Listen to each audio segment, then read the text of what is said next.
Olá, muito boa tarde. Está no ar a partir de agora mais uma edição do Bom Dia Notícias. E você vai ver do programa de hoje, homem é flagrado tentando levar R$50 mil de uma agência bancária aqui em Erechim. Ele tinha entregue documentos falsos para fazer um empréstimo. E também, entre outros destaques, nós vamos mostrar para você que a central de vacinação vai encerrar suas atividades no próximo sábado aqui em Erechim. E o governador Eduardo Leite participa de uma importante conferência mundial do meio ambiente. Essas e outras notícias a partir de agora no Bom Dia Notícias, que já está no ar.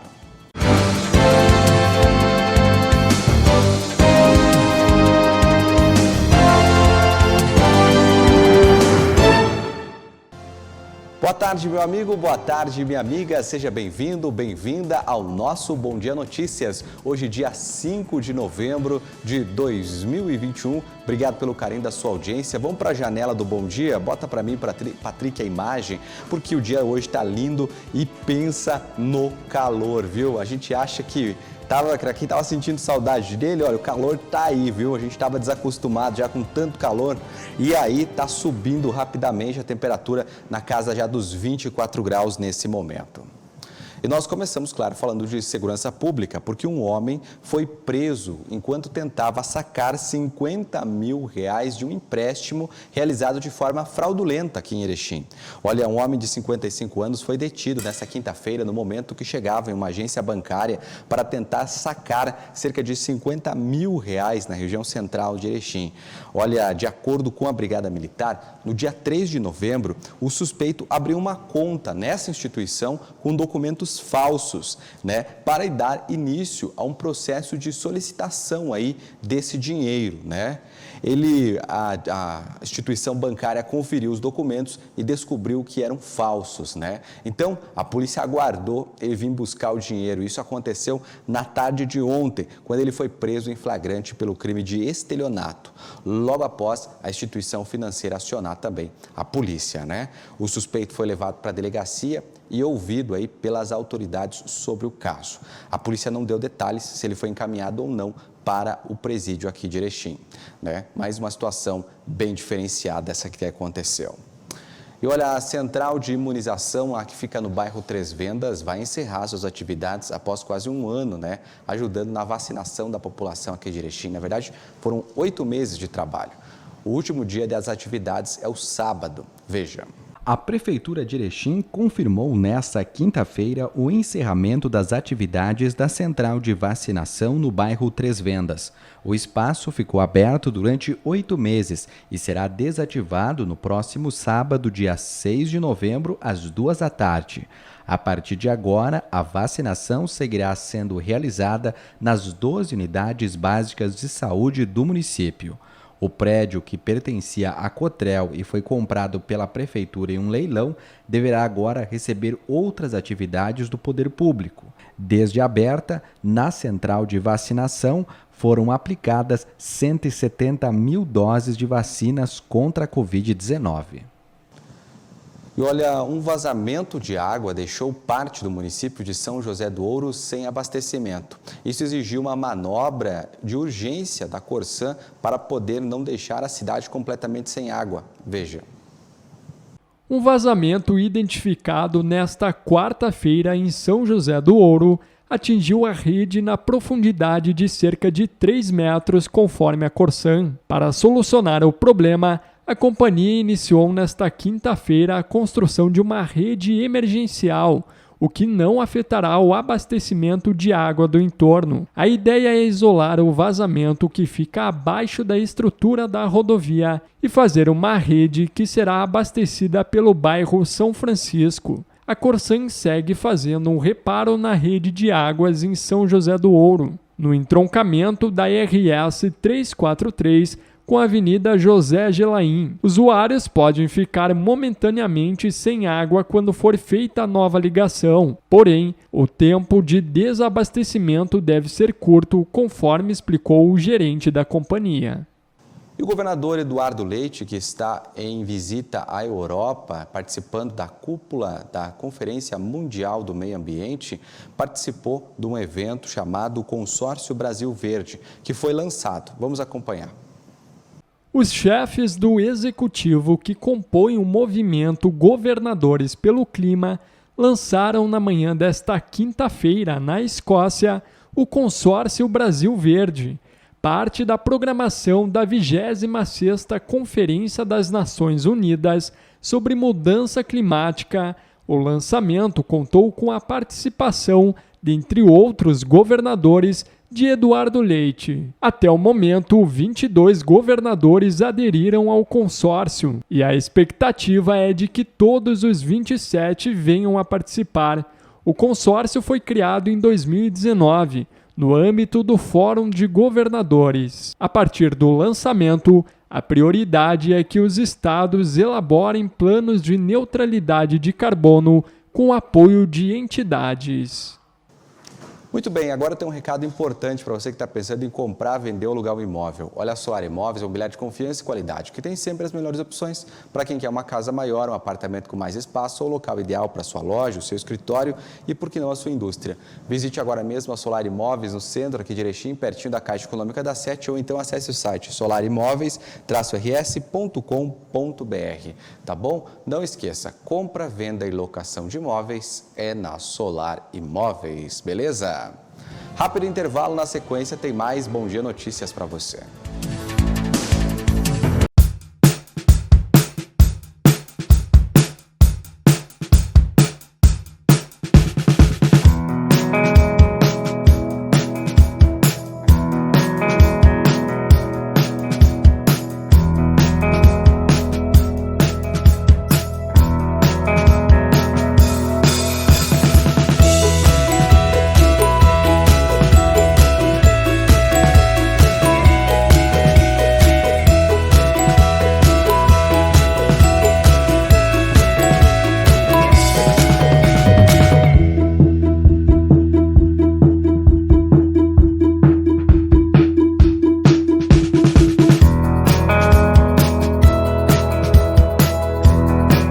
Todos têm um motivo para ter Unimed.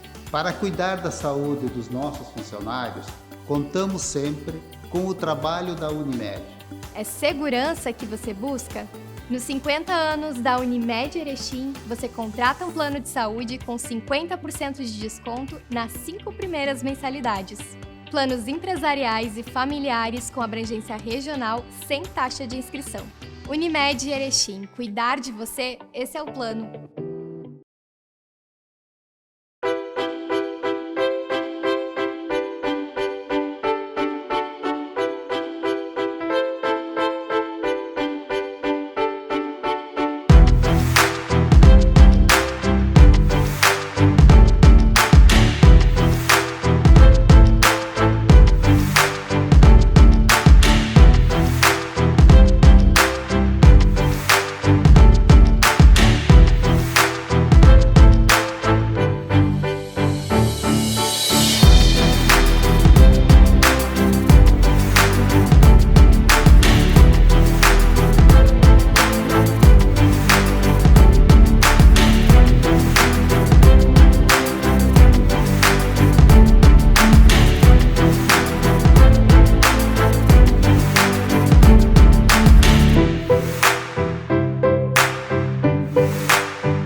Conheça as academias do SESC, diversas modalidades para todos os públicos e para treinar onde você quiser ainda temos academia online. Acesse sesc-rs.com.br/academias. SESC, a força do sistema Fecomércio ao seu lado. Você está procurando emprego? Deseja posicionar sua marca no mercado com o objetivo de alavancar suas metas e projetos? A Rede Águias é perfeita para você.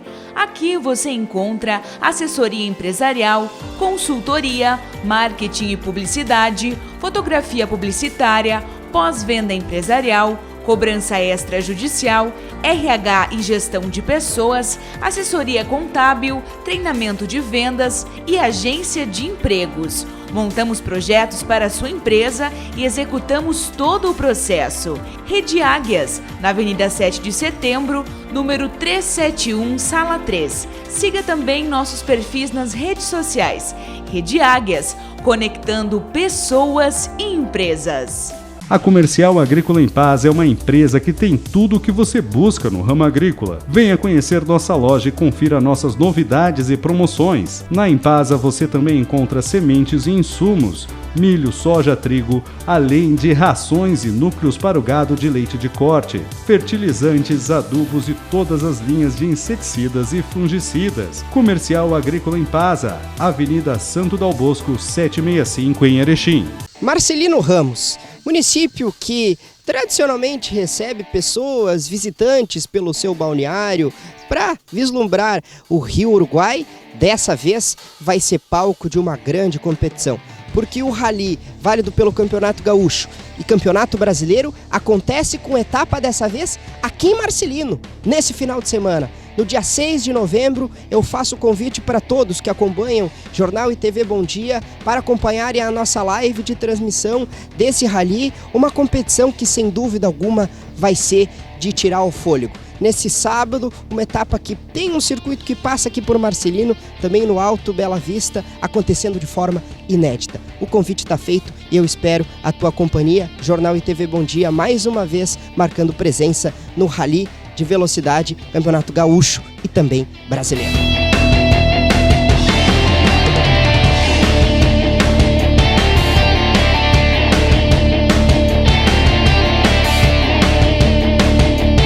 A Taca Agronegócios é completa no ramo agrícola. Conta com sementes de milho Agroeste, soja nideira, fertilizantes foliares da marca BS AgroScience e Santa Clara Agrociência, adubo marca Ouro Fértil, além de fertilizantes e toda a linha de inseticidas e fungicidas. Venha nos visitar e faça um ótimo negócio. Rua Paraguai 39, bairro Ipiranga, em Erechim. São 50 mil em compras, vem aproveitar. É festa de ofertas, de economia, muitas chances de ganhar. Vem pro Aniver Premiado Master. São 50 mil reais em compras. Sorteios todos os sábados. Cada 80 reais no Clube Master vale um cupom. São 50 sorteios de R$1.000 e muitas chances de ganhar. Master Supermercados, 47 anos. Vem pro Aniver Premiado Master. O Bom Dia agora tem rádio. Acesse www.jornalbomdia.com.br para escutar a nossa programação. Grupo Bom Dia, jornal, TV, site, digital e rádio. Depois de Aratiba, estação. Chegou a vez de Marcelino Ramos e Alto Bela Vista. É o Rally das Termas, ao vivo na TV Bom Dia. Esta será a quarta etapa do Campeonato Brasileiro e Gaúcho de Rally Velocidade.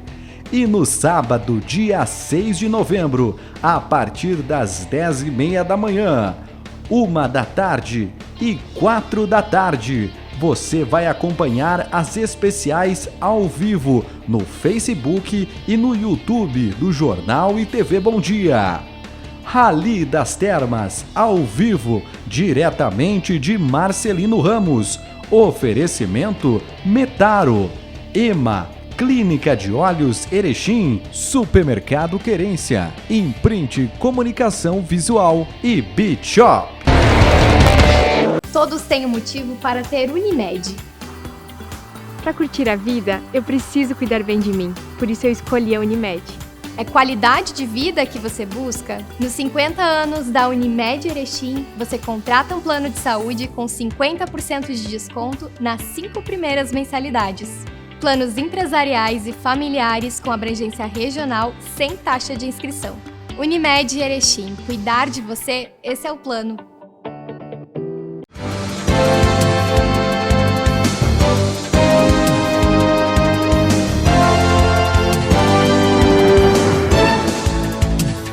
Já estamos de volta com o nosso Bom Dia Notícias. A gente vai agora para a série Quando o Passado se Faz Presente, a história do trem no Alto Uruguai Gaúcho. E hoje aqui no Bom Dia Notícias você acompanha um pouco da história da ferrovia em Gaurama. Nossa viagem chega à Estação Barro, uma das mais antigas aqui no Alto Uruguai. Construída pela construtora belga por volta do século XX, a Estação Barro, localizada em Gaurama, passou a caminhar com passos firmes em direção ao desenvolvimento. O que na época era fonte de renda e sobrevivência para muitas famílias, hoje é motivo de lembranças e histórias que permeiam gerações. É por isso que eu te convido a viajar comigo nessa aventura e conhecer um dos pontos que faz parte do passado e do presente da existência da Princesinha do Alto Uruguai.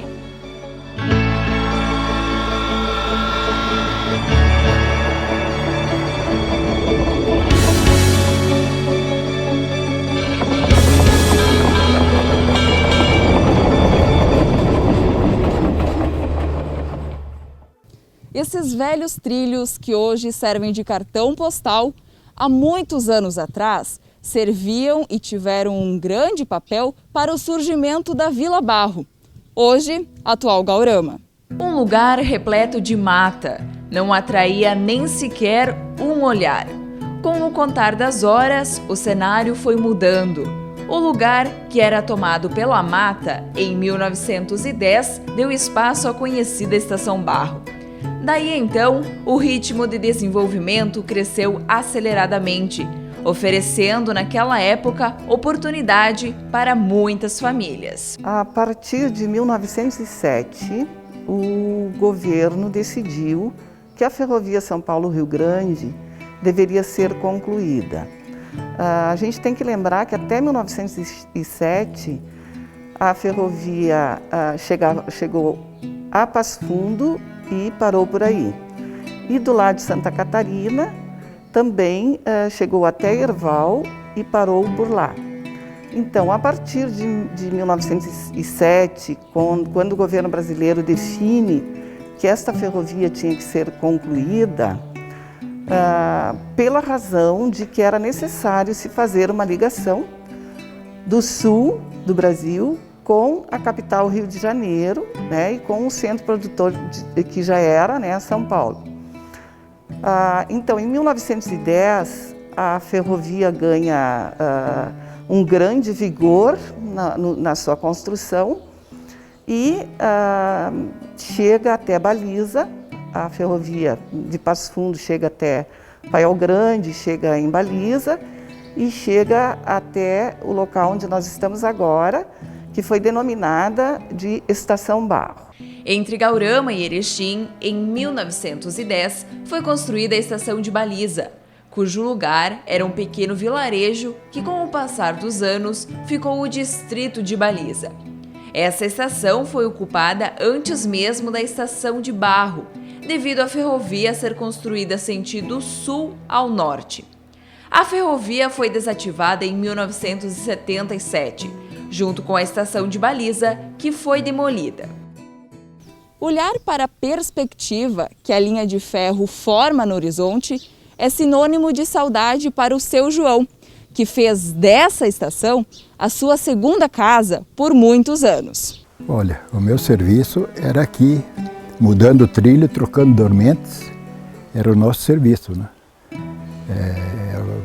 Bom, aqui tem de tudo, né? Tu tem pedra para arrumar, né? Tu tem dormente para trocar, tu tem trilho para trocar e assim por diante, né? E o serviço era um serviço braçal na época, né? Não existia máquinas, era todo no braço, né? Esses dormentes botava nas costas e saía com ele, levava onde precisava ali. Depois, mais tarde, mais ou menos em 75, 78, por aí, começou a aparecer máquina para fazer esses furos dos prédios, dos grampos aqui, né? Senão era tudo na pua, como se diz, né? Não sei se vocês conhecem isso aí, mas sinal. É um arco de pua, tu tinha que furar, apontar o prego, bater, a marreta, tudo a marreta, né? E a marreta foi sempre porque veio uma máquina para pregar, mas ela não se adaptou aqui. Era muito pesada para carregar, a gente precisava carregar todo dia, né? Então não tinha como. Então a gente preferia pregar ele a marreta e não levar aquela máquina, né?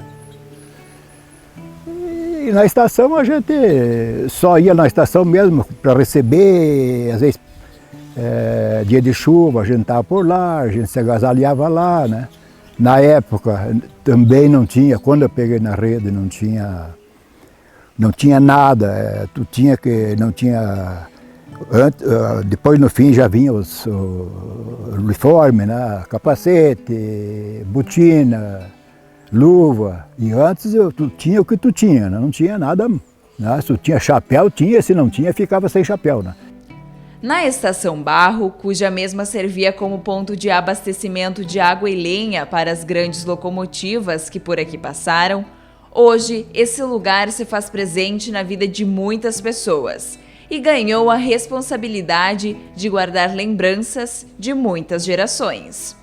Fundado em 1987, o Museu Irmã Celina Chardon sempre carrega o mesmo objetivo: pesquisar, datar, classificar e também preservar estes bens históricos que, como um quebra-cabeça, montam a história deste município.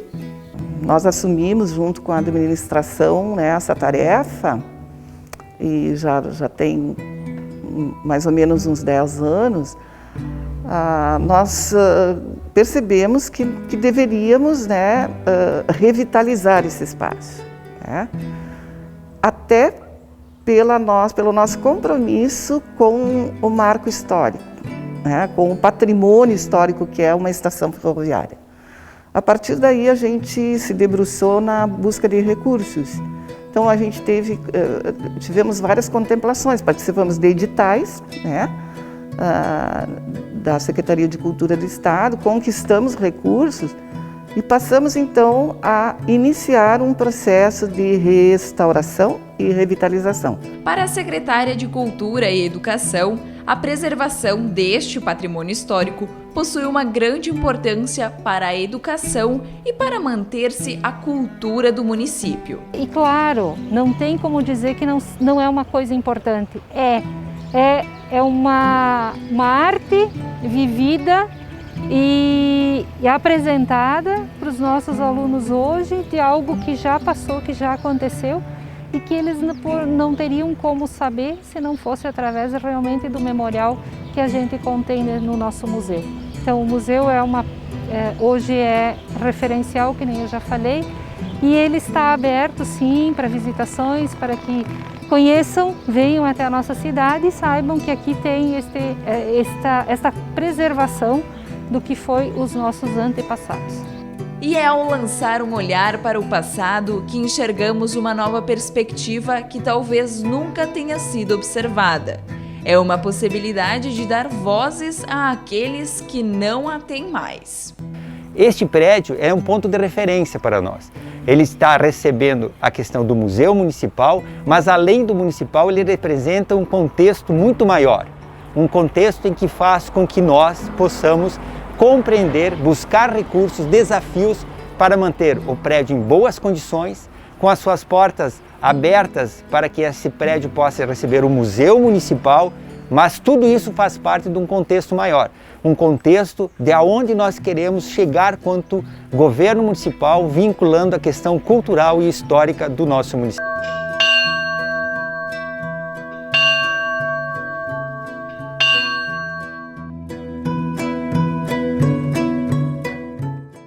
Você acompanhou o terceiro episódio da série Quando o Passado se Faz Presente. E agora você vai conhecer a nossa próxima parada, que é na Estação Ferroviária de Erechim. Uma estação que há 111 anos está deixada ao relento, ao descaso. Ficou curioso? Então vem comigo e vamos até lá conferir juntos como está essa história. Bacana, né, gente? Na segunda-feira tem mais histórias do trem aqui com a Andressa Tomás na TV, no nosso Bom Dia Notícias. E exclusiva lá no nosso canal do YouTube e também no nosso Facebook, você já poderá assistir todas as matérias. Tem uma playlist especial lá para você com todas as estações, não perde essa viagem. Vamos agora ao comentário do Igor Miller. Te liga, a opinião você vê aqui.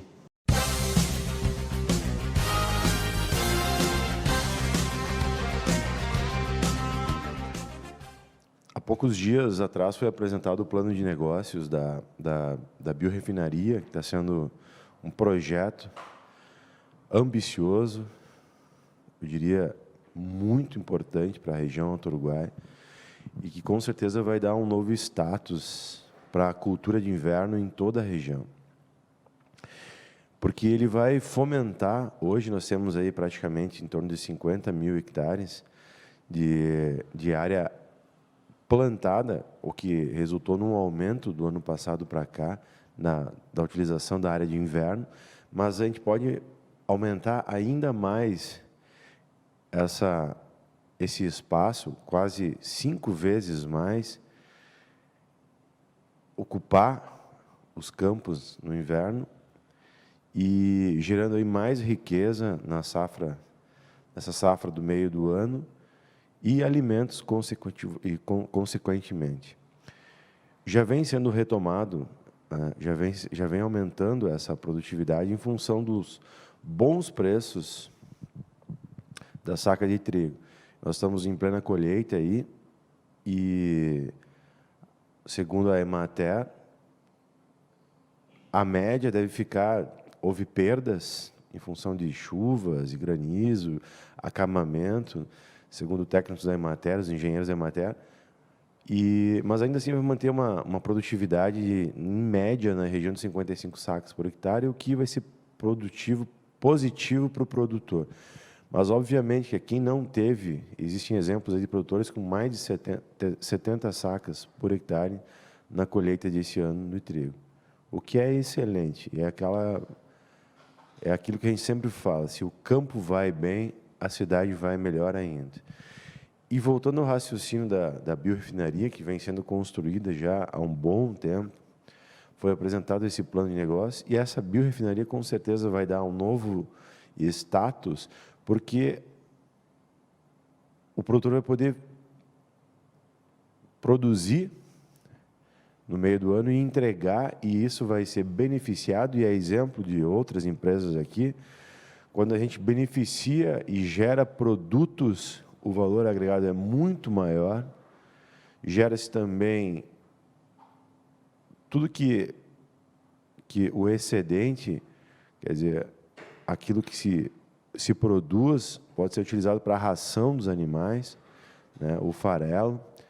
Então, uma cadeia extremamente rica e produtiva que vai auxiliar a região do Alto Uruguai a retomar em grande massa, eu acredito, e essa é a expectativa também dos técnicos, as pessoas que lidam, e fazer com que a cultura de inverno tenha um status novamente muito grande, produtivo e muito importante para a economia regional. Então, é uma excelente notícia, né?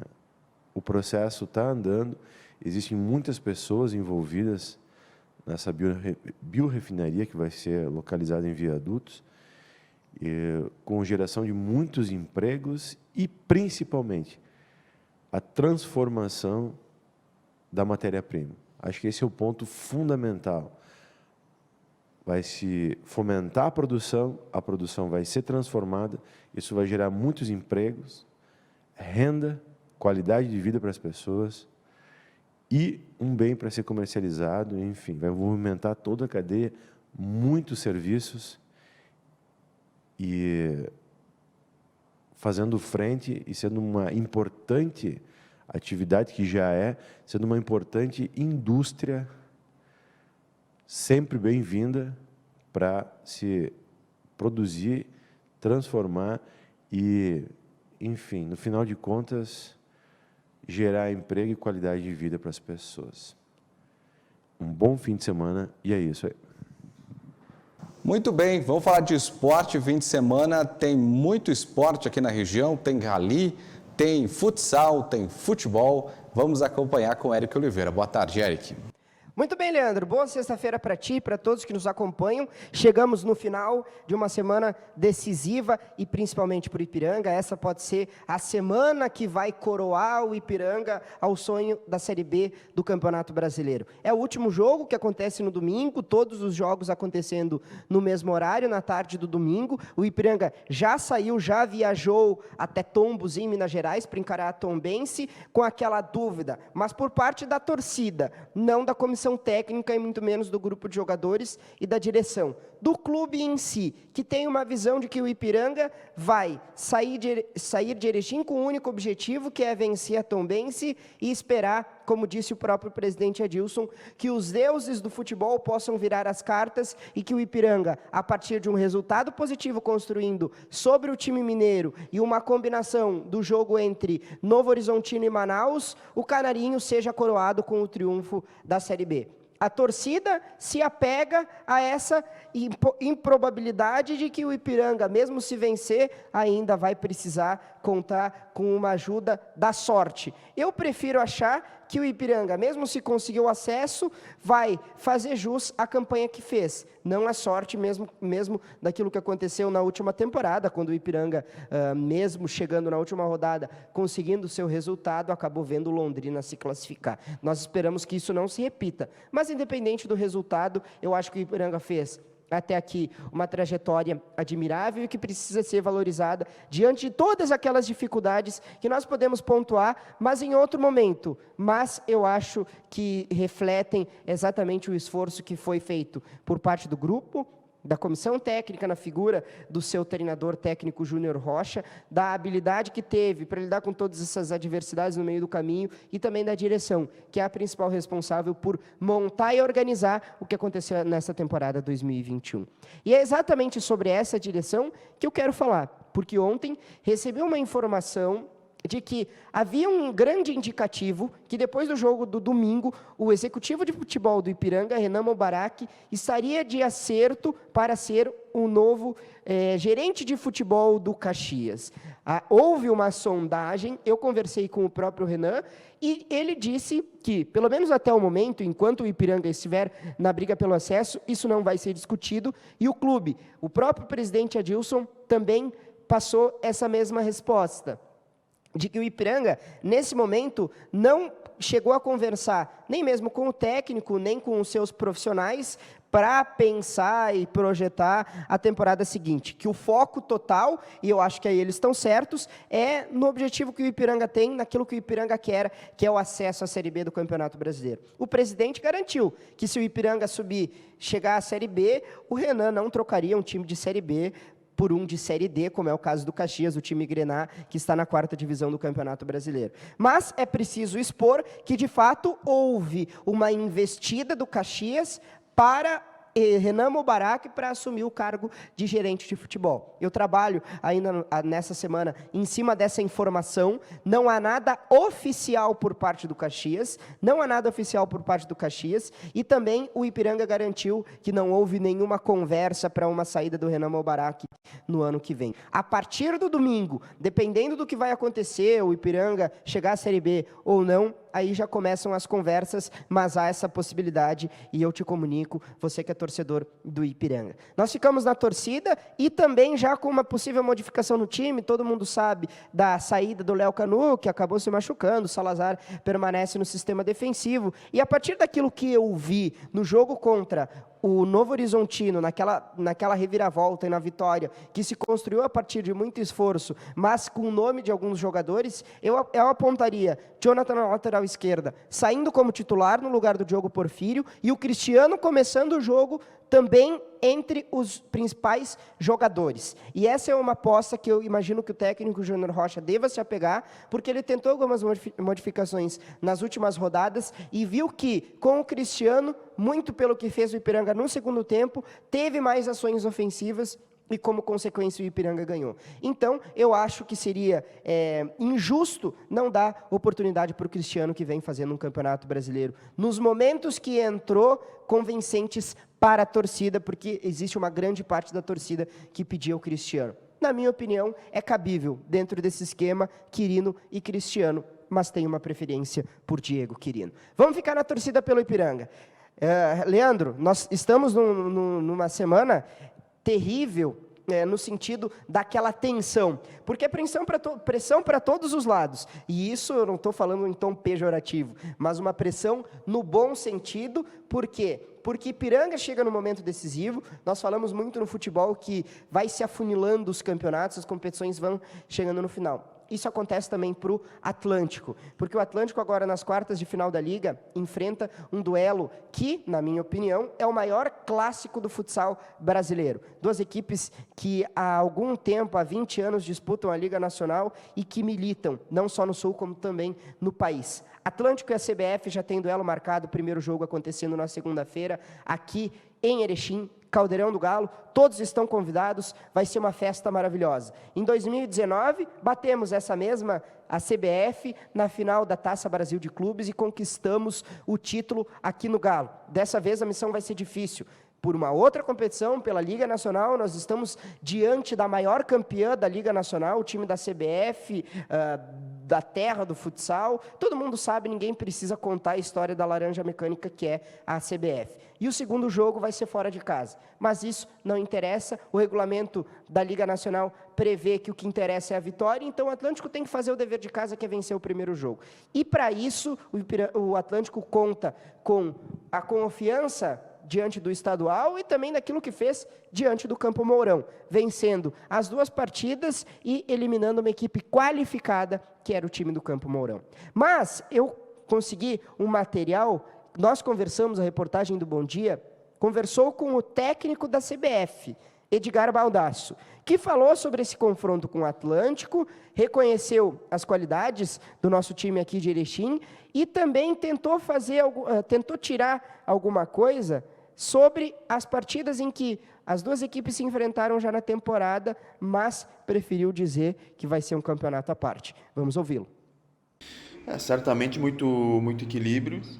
Se trata do clássico gaúcho, um adversário que nós já enfrentamos duas vezes nessa liga, e foram dois jogos muito difíceis, mesmo a gente tendo obtido duas vitórias, a gente sabe como elas aconteceram e foi com extrema dificuldade. Então imagino dois jogos muito equilibrados e precisa ter atenção máxima. Tu acredita que possa tirar alguma coisa de lição dessas duas partidas que a CBF fez contra o Atlântico na primeira fase? Alguma amostragem sempre se tira, tanto nós da equipe deles, como o Atlântico também já consegue projetar algumas situações do nosso jogo. Mas o jogo ele é muito vivo. Algumas situações que você passa a semana toda trabalhando, elas podem não acontecer, assim como tantas outras que você não tem como imaginá-las, acontecem e acabam decidindo o jogo. Então precisa sim antever algumas situações que o Atlântico tem como padrão, mas a necessidade de estar atento a tudo é muito maior. Após essa partida aí contra o Minas pelas oitavas de final, como é que vem a CBF para esse confronto contra o Atlântico? Empolgada, lógico, mas com os pés no chão, sabendo que agora sobraram 8 equipes e dessas 8 equipes todas elas podem avançar, são equipes que demonstraram durante a competição condições de estar nesse momento, e é o mesmo que acontece com a CBF e com o Atlântico. Por isso a concentração tem que ser total, o foco tem que ser em 100%, mas sabendo das dificuldades, tanto lá em Erechim quanto aqui em Carlos Barbosa. Mesmo que nós tenhamos uma pequena vantagem, ela é muito pequena para o tamanho do confronto. Muito bem, Leandro. Segunda-feira é um dia em que vai pegar fogo o Caldeirão do Galo. As arquibancadas estão liberadas para o acesso ao público, adquiram seus ingressos em produtos da campanha que faz o time do Atlântico, a campanha do Galo, e estejam nas arquibancadas, o convite está feito para todos, e aí a fala do técnico da CBF, indo de encontro também ao que falou o Thiago Halp, que nós acompanhamos ontem, que é um jogo difícil, o que foi feito até aqui no campeonato fica para trás, é um campeonato completamente novo, então tudo pode acontecer, e de um duelo em que nunca um está melhor, nunca um está favorito. Isso é um clássico, isso é a CBF e Atlântico.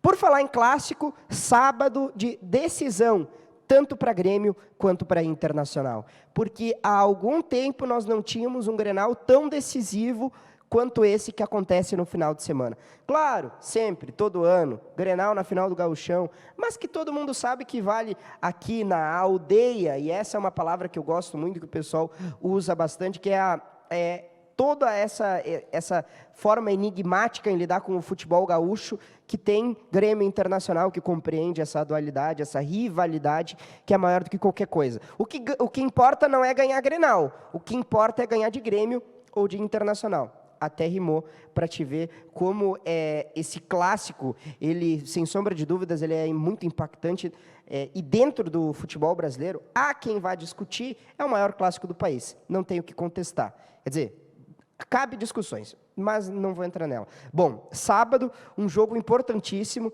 um Internacional que se vê, de certa forma, também com uma grande oportunidade para aquilo que eu falei ontem, pegar a pá de cal, fechar o caixão do Grêmio, que agora se vê numa situação muito difícil, tendo que vencer 6 partidas das 10, 25% do campeonato. Sim, mas ainda é muito difícil, e o Grêmio está na eminência, está muito perto do rebaixamento, e esse jogo daqui a pouco pode ser um jogo que vai sepultar o Grêmio, então o Internacional está contando muito com essa grande oportunidade, a torcida colorada está muito motivada para conseguir fazer isso, para tentar daqui a pouco se vingar do que foi os últimos 5 anos, em que o time foi rebaixado e que o Grêmio acabou conseguindo conquistas importantes marcadas pelo tricampeonato da América.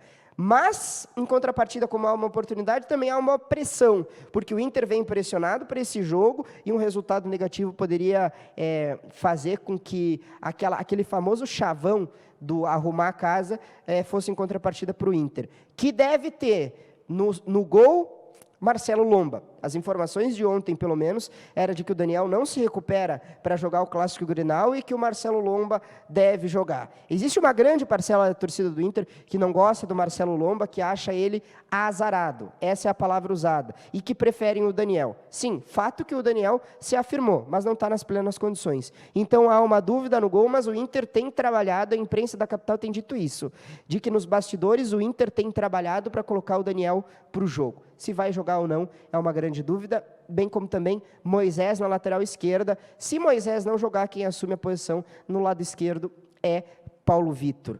Tyson, Rodrigo Dourado, Patrick e Yuri Alberto são titulares. Não tenho o que dizer. E o Inter vai com força máxima, comandado pelo uruguaio Diego Aguirre, para tentar uma vitória contra o Grêmio. Um Grêmio que, diante da atuação que fez contra o Atlético Mineiro, muitas reclamações em relação à arbitragem, toda aquela historinha que foi protagonizada pelo vice-presidente de futebol, Denis Abraão, o Grêmio deve repetir a escalação, com alguma mudança pontual. Por quê? Porque o Grêmio vinha conseguindo boas atuações, mas essa foi, de longe, a melhor atuação do Wagner Mancini e um Grêmio que conseguiu convencer em campo. Até mesmo o Borja perdendo inúmeras possibilidades, o Campas conseguindo desencantar, bem como também o Douglas Costa. Então o Grêmio deve jogar com uma escalação semelhante. Agora começam as projeções, começa a matemática, e dentro de uma projeção interna do Grêmio, esse jogo contra o Internacional,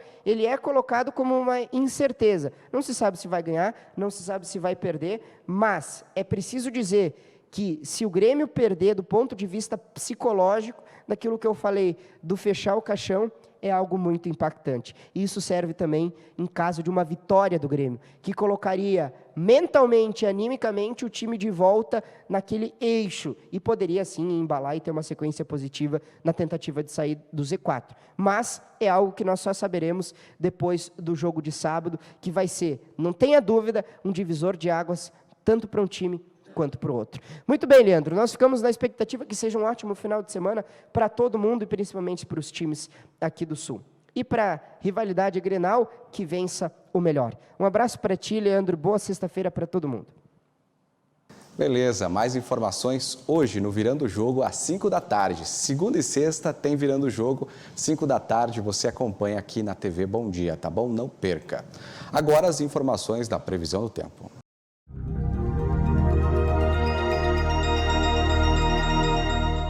Olá, vamos conferir a previsão do tempo para a região do Alto Uruguai Gaúcho. A chegada de uma frente fria na região sul do país, junto com a atuação de um sistema de baixa pressão atmosférica, favorece o aumento da nebulosidade em toda a região. Nesta sexta-feira, o clima ficará bem estável, com algumas aberturas de sol ao longo do dia e ainda pode ter pancadas de chuva, mas de forma pouco volumosas, que devem ser acompanhadas de trovoadas. Vamos conferir? Em Erechim, a mínima será de 16 graus e a máxima de 29. A umidade relativa do ar ficará em torno de 29% e ainda pode chover cerca de 6 milímetros. Em Aratiba, a mínima será de 19 graus e a máxima de 33. E em Sertão, a mínima será de 16 graus e a máxima de 30. Mais informações e outros detalhes sobre a previsão do tempo você acompanha ao longo da nossa programação. Muito bem, meu amigo, muito bem, minha amiga. O nosso Bom Dia Notícias de nesta sexta-feira foi mais rápido aí devido à nossa grade. Mas você pode rever esses e outros programas no site www.tvbomdia.com. Um ótimo dia para você, tudo de bom, um bom fim de semana. E amanhã, a partir das 10 da manhã, a gente se encontra no Rally das Termas de Marcelino Ramos. Um beijo no seu coração. Até mais, tchau, tchau.